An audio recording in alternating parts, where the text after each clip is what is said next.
નમસ્કાર વિદ્યાર્થી મિત્રો, આલ્ફા વિદ્યા સંકુલ વતી આપનું હાર્દિક સ્વાગત કરું છું। વિદ્યાર્થી મિત્રો, જોઈએ આપણે આગળનો પ્રશ્ન કંઈક આવો પૂછેલો છે, મધુ પ્રમેય શા માટે થાય છે? જો 2 માર્કનો પ્રશ્ન છે। મધુ પ્રમેય યાની કે આપણી ભાષામાં ઇંગ્લિશમાં જો કે એને કહેવાય ડાયાબિટીસ। આપણે ઓલરેડી ડાયાબિટીસ એવો શબ્દ બધાને ખબર હોય, એને ગુજરાતીમાં મધુ પ્રમેય કહેવાય છે, આ કદાચ ના પણ ખબર હોય। તો મધુ પ્રમેય એટલે ડાયાબિટીસ શા માટે થાય છે? હાલો થઈ ગયો છે તો એની સારવાર અને શું શું સાવચેતી રાખવાની છે આની માહિતી આપણે મેળવીએ। તો બાજુમાં તમે જે ફોટોગ્રાફ્સ જોવો છો એની અંદર શું છે? તો આ જે વ્યક્તિ છે એના અંદરના ભાગેથી અહીંયા સ્વાદુપિંડને ઝૂમ કર્યું છે। હવે સ્વાદુપિંડની અંદર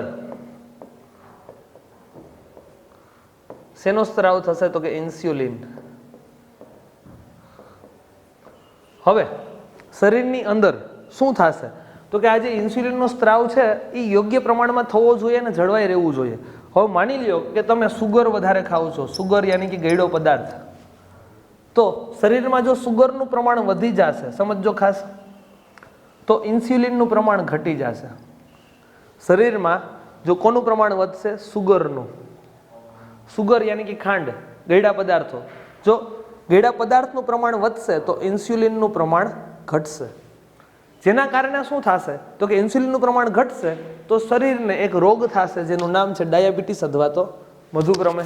હવે આ રોગ થઈ ગયો છે તો એની સારવાર શું છે ભાઈ?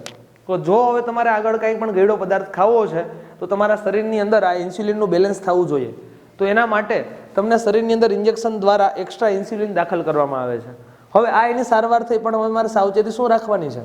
તો કે શરીરની અંદર જે શર્કરા છે, સુગર છે, એનું પ્રમાણ નિયમિત હોવું જોઈએ, સરખું રહેવું જોઈએ। મીન્સ કે જો વધારે પડતા ગળ્યા પદાર્થો ખાઈએ તો લોકો એવું કહે છે કે વધારે પડતું ગળ્યું ખાવાથી ડાયાબિટીસ થાય છે, તો 100% સાચી વાત છે, પણ એ કેમ થાય છે?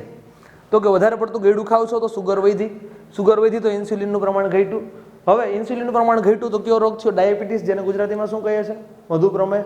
હવે આ આખું થઈ ગઈ પ્રક્રિયા, પણ તોય મારે ગળ્યું ખાવું તો શું કરવું પડશે? તો કે મારા શરીરમાં એક્સ્ટ્રા ઇન્સ્યુલિન દાખલ કરવું પડશે, જે દવા દ્વારા અને સાથે સાથે ઇન્જેક્શન દ્વારા આપણે દાખલ કરી શકીએ છીએ। અને આની જે સારવાર છે એ શું છે? તો કે સુગરનું પ્રમાણ ઓછું હોવું જોઈએ, શરીરની અંદર શર્કરા ઓછી ખાશું તો શું થશે? તો કે આ રોગ થશે નહીં। તો ખાસ અગત્યનો પ્રશ્ન હતો, આ તમને પૂછાવાના ઘણા બધા ચાન્સીસ છે, 2 માર્કનો પ્રશ્ન હતો। Thank you so much.